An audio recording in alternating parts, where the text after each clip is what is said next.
개장 전 꼭 확인해야 할 이슈앤 전략을 통해 확인해 보겠습니다. 오늘 네 분과 함께 할게요. 야천투자연구소 남인호 소장, 위즈웨이브 이권희 대표와 유진투자증권 김영재 이사, 하이투자증권 이화진 과장과 함께합니다. 네 분 어서 오세요. 자, 오늘은 글로벌 반도체 업계 소식으로 문을 열어보겠습니다. 밤사이 엔비디아도 어마어마했죠. 주당 $1,100를 돌파한 가운데 오늘도 국내 반도체주 향방에 어느 때보다 관심이 쏠리고 있습니다. 자, 삼성전자는 AMD의 3나노 파운드리 협업 가능성이 대두되고 있는 가운데 AMD가 이르면 올해 출시할 첨단 칩을 삼성전자에 발주할 것이라는 전망이 나왔습니다.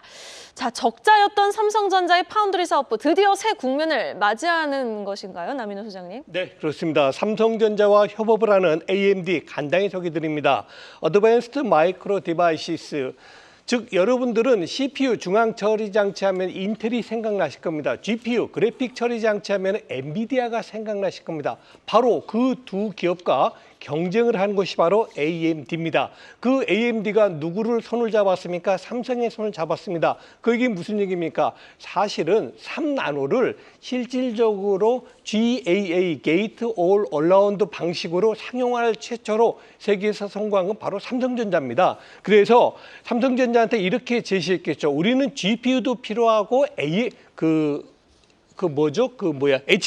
HBM도 필요하다. 근데 그걸 따로따로 구입하고 싶지가 않고 당신 회사에서 같이 받고 싶다 이겁니다. 결론적으로 말씀드리면 삼성전자와 AMD는 앞으로 그동안에 분류되었던 AMD의 GPU하고 HBM을 같이 삼성전자하고 턴키베이스로 이제 협업을 할 예정입니다. 이게 성공되면 어떻게 될까요? 다른 기업들도 삼성전자에 손을 뻗칠 가능성이 매우 높습니다. 자, 이제 주가 얘기하겠습니다. 제가 어제도 소개해드렸습니다만 7만 원대 사고 8만 원대 기다리고 9만 원대 파세요 했는데 나 소장 과연 올해 삼성전자 9만 원 올까요? 저는 2분기까지는 즉 다음 달까지는 삼성전자 9만 원 가기 어렵다고 봅니다. 그러나 올 하반기 즉 3분기와 4분기 있어서는 반드시 삼성전자의 가격이 9만 원까지 충분히 기대해 볼 수 있다. 그 이유는 뭡니까? 방금 전에 소개해드렸던 GPU라든가 HBM에서 이제 삼성전자가 다시 두각을 낼 가능성이 높다고 봅니다. 지금 삼성전자 77,000원 아주 좋은 가격이라고 다시 한번 말씀드리겠습니다. 네, 삼성전자 파운드리 사업부 위기 속에서 희망이 보입니다. AMD 소식도 지금 들려오고요. 하지만 핵심은 엔비디아라는 거 좋은 소식 추가로 들려오는 대로 한국경제TV에서 발빠르게 전해드리도록 그렇게 하겠습니다. 계속해서 AI 열풍에 올라탄 LG전자 소식 짚어보겠습니다. 어제 LG전자 13% 넘게 급등세 보였습니다. 그동안에 조금 열받았는데 약간 냉각 시스템 이런 게 조금 주가 조금 식혀주는 우리 열받은 거를 좀 식혀주는 효과도 있었습니다. AI 데이터 센터 증가 수혜주로 엮이면서 5개월 만에 10만 원대 탈환을 했죠. 저평가 구간인 만큼 추가 상승 가능성 있어 보이는데 김영재 이사한테 투자 매력 어떻게 보는지 이렇게 좀 들어보겠습니다. 네, LG전자 정말 오랜만에 상승을 했다라고 보시면 될 것 같은데 2020년 12월 달 말인가요? 애플카 관련해서 상한가를 기록한 이후에 최고의 상승률로 마감한 거고 또 어제 거래량도 600만 주가 넘었었는데 600만 주가 넘은 적은 지금 2021년 1월 이후 처음이어서 기술적으로만 본다면 사실 반등을 위한 어떤 그런 조건이 만족된 상황이 아닌가라고 볼 수밖에 없습니다. 주가가 급등한 원인은 다들 아시겠지만 LG전자가 그 전력 사용량이 많은 AI 데이터 센터의 전력 효율과 발열 문제를 동시에 해결할 수 있는 냉각 토탈 솔루션을 부각된 것이었는데 장 마감 이후에는 이게 좀 더 구체적으로 미국 내 대형 데이터 센터에 냉각 시스템을 공급하기로 했다라는 기사가 나왔습니다. 미국 내에서 2차 전지 공장에 냉각 시스템을 공급한 적이 있었지만 데이터 센터의 공급은 최초이기 때문에 이렇게 된다면 정말 AI의 테마에 확실하게 합류했다라고 보실 수밖에 없는 것 같습니다. 관련 시장 성장성이 지금 작년에 한 20조 수준이었는데 2030년까지 41조 원 수준으로 2배 이상 고성장할 것으로 전망되어 있어서 사업 확대를 통한 매출 증가가 기대를 할 수 있을 것 같습니다. 실적을만 보다 하더라도 사실 저평가는 맞는 것 같은데 다가오는 2분기에 2분기 기준 사상 최대 실적인 영업이익 1조 원을 돌파할 것으로 좀 기대되고 있고요. 또 올해 전체 순이익이 2조 원이 넘을 것으로 보여서 지금 사상 최대 실적이랑 거의 맞먹는 수준이 될 것 같습니다. 그래서 현재 주가가 PE 한 10배 미만으로 거래되고 있기 때문에 주가는 상당히 저평가되어 있다라고 볼 수밖에 없고 일단 AI 테마에 합류했다는 점, 그 수급이 상당히 좋았다는 점을 볼 때 주가는 좀 추가 상승 가능성을 열어두시고 접근하시는 것이 맞는 것 같습니다. 그런데 저는 아직도 그날을 기억합니다. LG전자 상한가 갔던 날 다들 기억하십니까? 그때 어마어마했거든요. 근데 LG전자가 참 이렇게 한번 슈팅은 나오는데 참 잘 안 가요. 이럴 때 그러면 우리는 좀 매도를 해야 되는 건가요? 어느 정도 물량을? 아니면 그래도 좀 참고 꼭 인내심을 갖고 가져가야 되는 건가요? 제가 보기에는 이것이 약간 삼성전기가 이제 온디바이스 AI에 동참했는데 주가는 단기에 반짝하고 그다음에 약간 횡보하는 구간으로 진입했다는 점을 좀 기억하실 필요가 있는데 제가 볼 때도 사실 이것이 독점으로 어떤 AI에 공급하는 뭐 이런 것이 아니고 경쟁에 합류함으로써 이제 물꼬를 텄다는 점이기 때문에 제가 볼 때는 약간 고점에서는 차익 실현을 하시는 것이 바람직하지 않나라고 보고 있습니다. 네, 알겠습니다. 일단 추후에 나오는 뉴스의 영향이 좀 중요해 보입니다. 저희 또 한국경제TV가 발빠르게 관련 소식 전해드릴 테니까요. 계속해서 저희와 함께 해주시죠. 오늘 장에서도 LG전자의 주가 상승 탄력 기대해보죠. 이어서 어제 큰 폭으로 오른 또 하나의 종목이죠. 바로 농심입니다. 한국의 매운맛 신라면이 해외를 아주 강하게 사로잡았습니다. 미국 월마트가 신라면의 위치를 주류 식품 진열대로 옮긴 건데요. 외신에서도 상징적인 의미가 크다며 주목하는 모습. 어제 주가는 9%대 급등했는데 농심의 추가 상승 여력, 이건희 대표님은 어떻게 보십니까? 예, 삼양식품의 이제 시총을 추월당해서 상당히 자존심 상했을 이제 농심인데 어제 이제 보도가 하나 나왔죠. 최근에 이제 농심의 흐름도 괜찮았습니다. 주가는 좋았던 상황이었는데 파이낸셜 타임즈에서 농심의 신라면 인기를 집중 조명하면서 특히 이제 미국의 월마트에서 뭐 우리나라에 들어왔다가 망한 회사긴 하지만 미국에서는 여전히 독보적인 회사죠. 이 월마트에서 신라면 진열 위치를 변화에 대해서 코멘트를 했는데 틈새 이제 원래 아시아 코너라고 해서 아시아 제품들을 좀 모아놓는 음식료들을 모아놓는 코너에 하나의 구성품으로 있다가 이제 아예 그냥 그 메인 매대로 이제 메인 그 진열대로 옮겼다라고 지금 얘기를 하고 있는 거고요. 이게 결국에는 잘 팔리니까 옮겼다라고 보시는 게 맞는 것 같고요. 그러면 앞으로 이게 큰 상징적인 의미가 있다라고 해석했는데 그만큼 미국에서 매출이 올라오고 있다라는 거를 반증하고 있다라고 보시면 되고요. 그럼 잘 팔리기 때문에 좀 더 잘 보이는 곳에 더 이제 놔둔다라고 보시면 될 것 같습니다.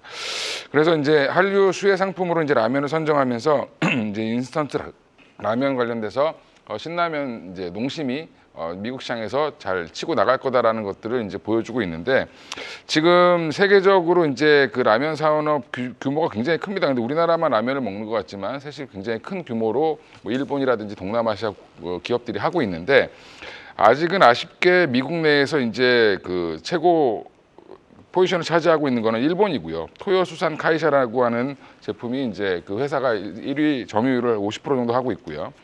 농심이 한 25.4%까지 올라와 있습니다. 그래서 앞으로는 이제 신라면 단일 제품 하나만으로도 지금 23년도에는 1조 2천억 정도 매출이 기대된다라고 지금 얘기를 하고 있어서 뭐 기록을 했습니다 이미. 그래서 그 중에 이제 60%가 해외 매출인데 이런 것들이 이제 중국이라든지 미국이라든지 이 시장에서 계속 지금 성장세에 있다라는 부분, 특히 이제 중국은 어느 정도 이제 뭐 MS가 더 이상 늘어나지 않는데. 미국은 이제 막 스타트를 하고 있기 때문에 앞으로 농심도 기대를 해볼 수 있다라고 보시면 되고요. 최근에 우리나라 음식료 기업들이 올라오고 있는 여러 이유가 있지만 가장 대표적인 거는 내수주에서 이제 수출주로 변모가 됐다. 한마디로 추가 성장이 시장이 확대되고 있다는 부분에 대해서 지금 주가가 반영을 하고 있기 때문에 생각보다 이 상승 추세는 좀 더 오래 갈 수 있다라고 보시고 대응을 하셔야 될 것 같습니다. 네, 농심 주가가 일주일 동안 14%나 이렇게 올랐군요. 농심이 수출 기업으로 밸류에이션 레이팅 지금 하고 있습니다. 추가 상승세를 기대해도 좋다. 이런 의견을 전해주셨습니다. 계속해서 다음 소식입니다. 상장 첫날 공모가보다 2배 넘게 뛰면서 데뷔한 신규 상장주들의 주가 어느새 제자리로 돌아온 경우가 굉장히 많죠. 따따블에 성공했던 DS단석, KNS 지금 공모가 수준을 겨우 유지하고 있는 상황입니다. 쭉 갖고 계셨다면 손실이 작지 않을 것 같은데 이화진 과장한테 이 내용 들어보겠습니다. 네, 한 작년 6월부터 이제 제도가 바뀌게 되면서 이제 최대 400%까지 이제 제한을 이제 두게 되면서 사실 시장의 교란 행위를 이제 막기 위해서 만든 이제 제도이긴 한데 결국에는 어느 정도 수급적인 흐름에 따라서 굉장히 변동폭이 커지게 되면서 오히려 투자자들의 피해가 좀 크지 않았나 좀 생각을 하고 있는데.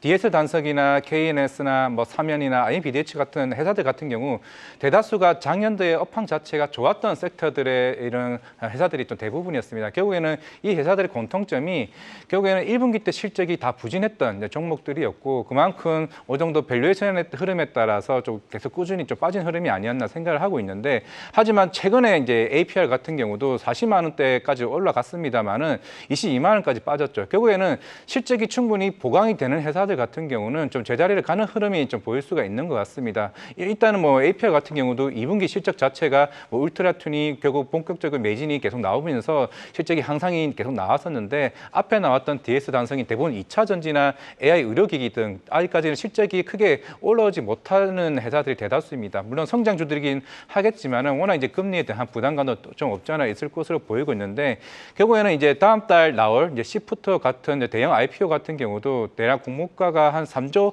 5천억 정도 이제 가치가 나오고 있는데 게임주죠. 네, 이에 대한 전략을 이제 말씀을 드리면 1분기 영업이익이 330억 정도가 됩니다. 물론 이제 예비 증거신고서 제출을 했을 때 작년 4분기를 기점으로 해서 증거신고서가 발표가 됐기 때문에 결국에는 아마 이번 이 스텔라 블레이드를 통해서 4월 달에만 230억이 매출이 영업이익이 찍혔습니다. 그러면 결국에는 6월 달에 IPO 했을 때 전략은 물론 시프트업의 지금 어느 정도 고민은 이제 차기작이 아직까지는 예정이 없다는 점입니다. 결국 스텔라 블레이드가 끝났기 때문에 여기에 따라서 전략이 급등에 따라 빠질 수 있다는 점도 어느 정도 충분히 감안하고 좀 전략을 제시하자 말씀드리겠습니다. 네, 알겠습니다. 자, 그럼 계속해서 오늘 나온 리포트와 공시도 확인해보고 오시죠. 이은 캐스터입니다.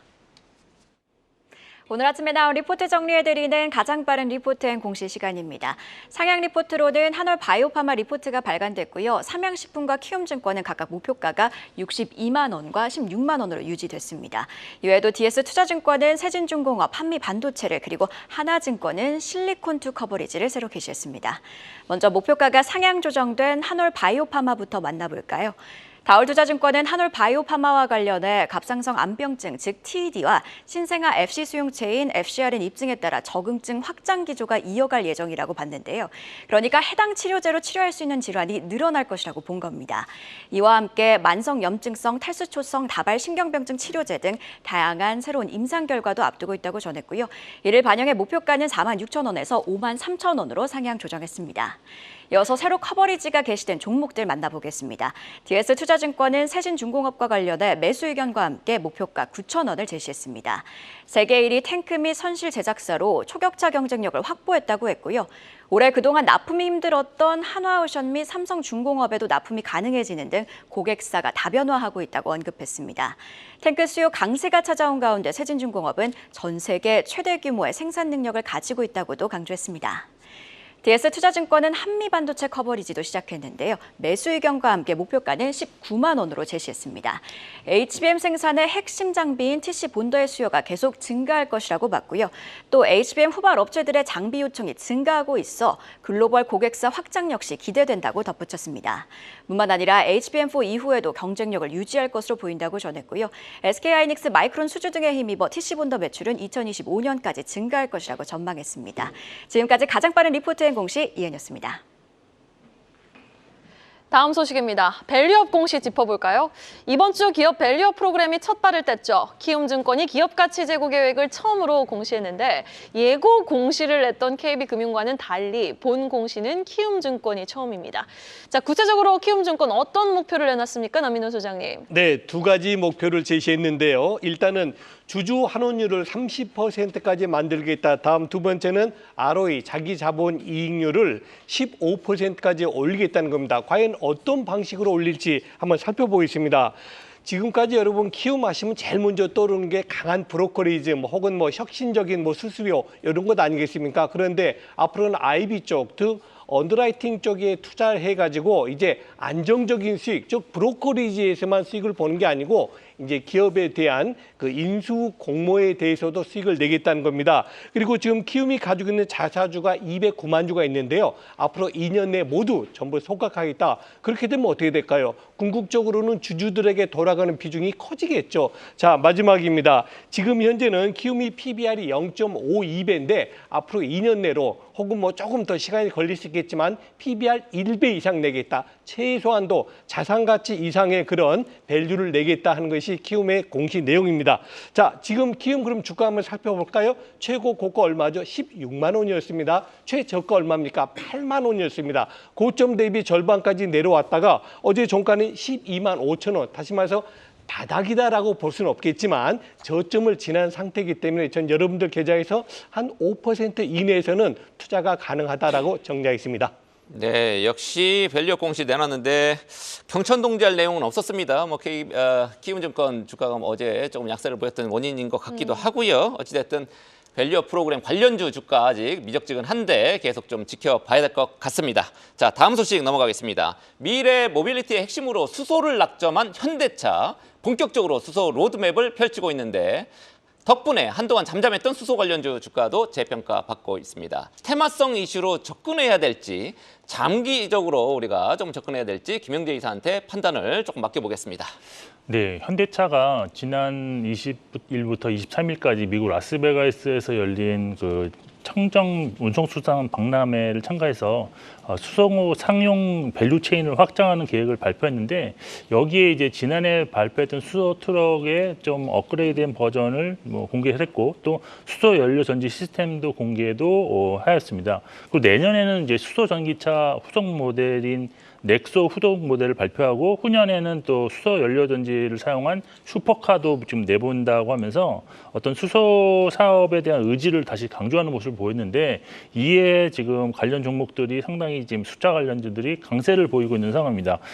사실 그 현대차 그룹 발표에 앞서서 수소 연료 전지 테마는 이미 움직이고 있었다라고 볼 수밖에 없는데 미국 빅테크 기업들이 AI 데이터 센터에 수소 연료 전지를 사용할 목적으로 구매를 늘리고 있어서 미국 기업 블룸 에너지가 주가가 단기간에 30% 이상 상승하는 그런 모습을 보이자 관련한 종목들이 추가로 동반 상승하는 모습을 보였습니다.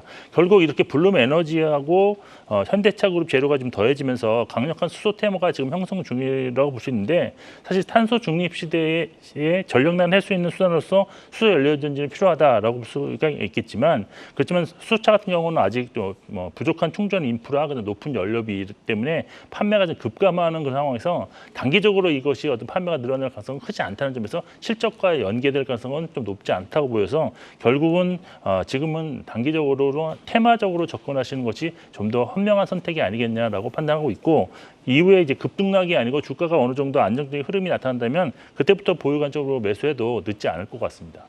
네, 아직은 실적 연계성이 크지 않은 만큼 수소 관련주들은 현재는 테마성 접근이 좀 적절하다라는 의견 제시해 주셨습니다. 자, 계속해서 오늘의 마지막 이슈입니다. 조선주 소식 짚어볼 텐데요. 하반기에도 조선주에 대한 긍정적 전망이 잇따르고 있는 가운데 기관 투자자들은 조선주 옥석 가리기에 나선 모습입니다. 기관의 수급은 지금 HD현대중공업으로 몰리고 있는 상황. 그 이유와 또 구체적으로 우리는 지금 주가 시점을 좀 어떻게 투자자분들이 받아들여셔야 될지 한번 이건희 대표님께 들어보죠. 네, 일단 여러 섹터들이 주목을 받지만 조선주는 보면 주목을 받았다가 또 잊혀졌다가 이걸 계속 반복하고 있는. 하지만 지나고 보면 꾸준히 좀 올라와 있는 섹터인데요. 조선주에 대한 기관 투자자들의 옥석 가리기가 지금 진행 중인데. 증권사 업종 이제 애널리스트들의 탑픽은 한국조선해양으로 나옵니다. 근데 한국조선해양은 또 매수에서는 또 탑픽은 아니고요. 매수는 어딜 많이 하냐면 기관들이 주로 HD현대중공업을 많이 하고 있다라고 보시면 되고요. 이게 이제 조선 3사 중에 기관 수급이 가장 센 종목인데 HD현대중공업, 그다음에 하나오션, 삼성중공업이 이제 28일 날 보면 조선사 3사의 주가가 지난 13일 고점을 찍은 후에 계속 지금 조정 중입니다. 근데 최근에 이제 조정을 받는 와중에도 기관에서는 현대중공업을 HD현대중공업을 계속 사고 있는데 10일 거래일 연속으로 해서 지금 순매수가 유입되고 있는 중이고요. 규모는 한 1,100억 정도 규모가 지금 들어와 있다라고 지금 파악이 됐습니다. 일단 하나오션과 현대중공업, 삼성중공업은 기관들이 여전히 매도를 하고 있어서 기관이 팔아서 빠지고 있다라고 보시면 되는데 17일 이후에 8거래일 연속 순매도세를 이제 이 두 종목은 이어가고 있어서 여전히 지금 증권사들은 HD현대중공업이 조선업 중에 최선호주로 지금 뽑히는 게 아니냐라고 지금 얘기를 하고 있습니다. 그 이후로는 이제 HD현대중공업의 사업 내용이 중요한데 단순히 이제 뭐 배를 만드는 건 당연한 거고 조선사니까 그 외에 엔진을 자체적으로 만들 수 있는 엔진 사업부를 갖고 있는 게 가장 강점이고요. HD현대중공업은 다른 회사들은 보면 엔진사를 뭐 자회사로 두거나 아니면 다른 데서 사와야 되는 거죠, 엔진을. 이런 부분들이 또 있고 또 하나가 방산 관련돼서 하나오션이 많이 부각을 받았는데 방산 관련돼서 여전히 하나오션과 더불어서 강자인 데가 HD현대중공업입니다. 그래서 앞으로 미국 관련된 지금 뭐 MRO 얘기도 한참 많이 나오고 있었고 그다음에 미국의 조선 관련된 사업이 이제 워낙 축소되다 보니까 국내에 이제 하청을 주지 않겠냐라는 그런 기대감이 여전히 좀 높습니다. 이런 부분들이 여전히 HD현대중공업의 장점이다라고 생각하시면 앞으로 조선주에서는 조금 더 HD현대중공업을 주목해 보시면 좋겠다라고 말씀드리겠습니다. 네, 이 대표도 토픽으로 HD현대중공업 꼽고 있는 거죠? 예, 맞습니다. 개인적으로 되게 좋아합니다. 개인적으로 좋아하십니까? 기자재 쪽에서는요? 기자재 쪽에서는 세진중공업을 제가 좋아하는데 일단은 그 블럭이라든지 선박을 많이 만들면 결국에 이게 들어갈 수밖에 없는 것들을 세진중공업에서 만들기 때문에 앞으로 저는 계속 좋아질 거라고 생각하고 있습니다. 네, 그렇군요. 현재 시간 8시 19분 지나고 있습니다. 자, 마지막으로 오늘 개장 전 체크 포인트 어떤 것들이 있는지 이화진 과장한테 들어보겠습니다. 네, 뭐 어제 중국 쪽 관련된 스마트폰 출하량 데이터가 이제 나오긴 했습니다. 뭐 결국에는 이제 애플도 4월 달에 대한 전년 대비 50% 이상 증가 흐름을 보였고, 그래도 눈에 띄는 거는 1분기 쪽에 이제 폴더블 쪽에 대한 판매량이 전년 대비 48% 이제 증가했던 측면이 보이고 있고, 물론 이게 하웨이도 마찬가지고 아너도 마찬가지고 비포에 대한 이제 중국 쪽에 대한 폴더블 출하량이 이제 증가하고 있다는 거는 이제 본격적으로 뭐 아이폰도 2027년부터 양산을 좀 준비 중에 있기 때문에 그리고 오늘 뭐 파이nem텍이나 UTI에 대한 관심이 좀 증가하지 않을까라고 생각을 하고 있고요. 그리고 두 번째는 두산 에너빌리티입니다. 어제 관련된 해명 공시가 나왔습니다. 최근에 유스케이 파워 쪽에 관련된 수주 모멘텀이 있었는데 어제 이제 해명 공시가 나오면서 아직 확정적인 내용은 없다라고 얘기했던 만큼 최근에 원전 관련주들이 최근 강한 상승 흐름이 좀 나왔었지만은 오늘 이 해명 공시에 따라서 어느 정도 병동성은 충분히 좀 나올 수 있지 않을까라고 생각을 하고 있습니다만은 워낙 최근에 AI 수요 관련된 이슈가 나오게 되면서 이런 관련된 전력 수요에 관련 원전에 대한 흐름들이 좀 시장에서는 좀 부각을 받을 수 있을 거를 좀 보이고 있기 때문에 좀 오늘 원전 관련주들 한번 또 체크할 필요가 있다라고 생각을 하고 있고요. 오늘 세 번째는 넷마블입니다. 최근에 관련된 나 혼자만 레벨업을 통해 가지고 이제 뭐 다운로드 수나 매출 관련 수도 굉장히 상위권에 있었기 때문에 최근 게임즈의 관련 흐름도 굉장히 잘 나왔었고, 그리고 넥슨 게임즈의 던전 앤 파이터도 모바일이 최근에 다운로드 수도 굉장히 잘 나왔습니다. 오늘 MMORPG 레이븐 2가 이제 출시가 될 것으로 보이고 있기 때문에 물론 어제 게임주들이 좋지는 않은 모습을 보였지만 최근에 워낙 이제 게임주들에 대한 흐름들이 1분기 때 실적이 굉장히 긍정적으로 흐름이 이어졌다라고 봤을 때 오늘 레이븐 2와 관련된 뭐 다운로드 수 관련된 순위나 뭐 내일쯤이면 아마 매출 순위가 나올 것으로 보이고 있습니다. 여기에 따라서 게임주에 대한 좀 방향성이 어느 정도 계속 2분기에도 계속 이어질 수 있지 않을까 좀 개인적으로 좀 생각을 하고 있습니다. 반도체 관련해서도 여쭤보지 않을 수가 없을 것 같아요. 지금 밤사이 엔비디아 1,100달러를 돌파했거든요. 그런데 한미반도체 같은 경우는 전날 7% 급등을 했단 말이죠. 그런데 또 오늘 아침에 DS투자증권에서 굉장히 긍정적인 연 매출에 대한 긍정적인 전망이 나오면서 목소리가 지금 굉장히 호조적인 분위기를 만들어내고 있는데 한미반도체의 추가 상승 여력 어떻게 보세요? 또 충분히 더 나갈 수 있다고 보이고 있고, 오늘 또 관련 기사가 나왔던 게 삼성전자가 HBM3 양산을 2분기에 이 정도로 한다라고 얘기가 되어 있습니다. 그러면은 결국에는 지금 SK 하이닉스와 마이크론에 대한 수주 모멘텀이 있었고, 그리고 지난주 금요일 아침에 커퍼레이트 때에서 얘기를 했던 만큼 결국에는 거기 나왔던 이제 마이크론이 발열에 대한 문제와 수율에 대한 문제를 어느 정도 TC 본드 장비로 좀 해결했던 측면이 있기 때문에 아마 오늘 한미 반도체와 또 삼성전자에 대한 스케줄 라인으로 인해서 좀 반도체 강한 상승 흐름이 지속되지 않을까 생각을 하고 있습니다. 그런데 또 미십년물 국채 금리는 4.5%대 위로 올라왔습니다. 그러면 오늘도 가는 종목만 갈까요? 아니면 좀 수단매가 전반적으로 확산이 될까요? 이건희 부장님. 일단 가는 종목만 가는 지수는 붙잡아 놓고 일부 종목만 올라가는 장세가 나올 가능성이 높다라고 보고 있고요. 여전히 금리가 부담스럽죠. 사실 4.5를 넘었기 때문에 채권 금리 흐름 보면 여전히 좀 힘들다라고 보면 오늘은 반도체 업종으로의 쏠림이 좀 이어지지 않겠나. 그것도 이제 어제 다 올랐다고 오르는 게 아니라 약간 좀 강한 애들만 다시 올라가는. 덜 오른 종목이 아니라. 예. 다 오른 줄 알았더니 엔비디아 오늘 뛰는 거 보니까 7% 급등하는 거 보니까 그렇지 않은 것 같아요. 예, 오히려 뭐 한미 반도체가 더 강할 수도 있다라고 보고 있습니다. 네. 네, 알겠습니다. 오늘 이렇게 이슈앤 전략 네 분과 이야기 나눠봤습니다. 오늘 말씀 고맙습니다. 계속해서 다양한 경제 이슈를 알고 싶다면 구독과 좋아요, 알림 설정 부탁드립니다.